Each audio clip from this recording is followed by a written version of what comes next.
laust gólf og gólfplassina. Svo að þetta sé ekki öll að rifjast saman tíma.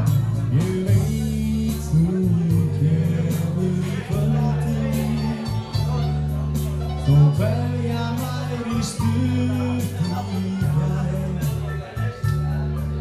Ég trúi ekki á orðin þín, ef annað segja stjörnur tvær. Og þá mun allt verða eins og var, og áður en þú veist þú veist. Og